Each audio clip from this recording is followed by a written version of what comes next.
सीमांचल में जब भी आता हूं तो मुझे एक चीज का एहसास होता है, रहने के लिए छप्पर के घर सही ढंग के नहीं होते, लकड़ी के घर होते हैं, बाढ़ में जीने वाले लोग। लेकिन जब अजमत रिसालत की बात आती है तो ऐसा शामियाना बांधते हैं कि लोगों की निगाहें दंग रह जाए। ये सारा निजाम ये गरीबों का बनाया हुआ है। मैं जिस इलाके से भी गुजरते आया, अभी मैं जिस तरह से गाड़ी में बैठकर, अरे सही ढंग की सड़कें नहीं, नेताओं ने तो सब खा लिया है, सब कुछ खा चुके हैं और कुछ ना दिया सीमांचल को। उसके बावजूद सीमांचल की इस नौजवान तबके के पास अगर कुछ बात बाकी रह गई है तो वह इश्क़ रसूल की दौलत बाकी है। मैं यहां आना ही नहीं चाहता था, कई दिनों तक तारीख को मैं बार बार मुलतवी करता रहा।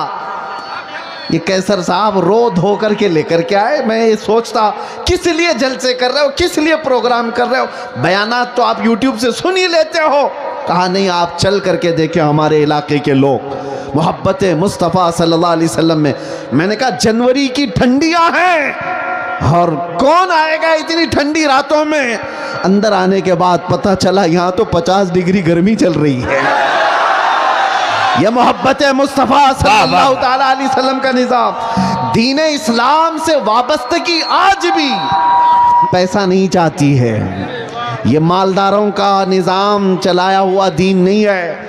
मेरे आका सल्लल्लाहु अलैहि वसल्लम ने सच फरमाया था, बदा अल इस्लाम गरीबा व सयऊद गरीबा।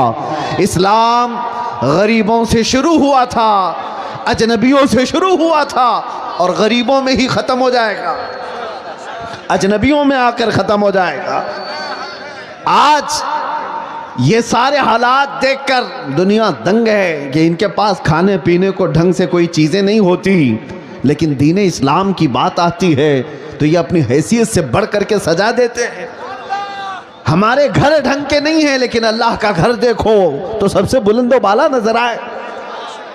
कई लोगों की आंखों में गड़ने वाले चुभने वाले मीनार सड़कों से गुजरे, मुसलमान पाई पाई जमा करके ये सारी चीज़ें करता है।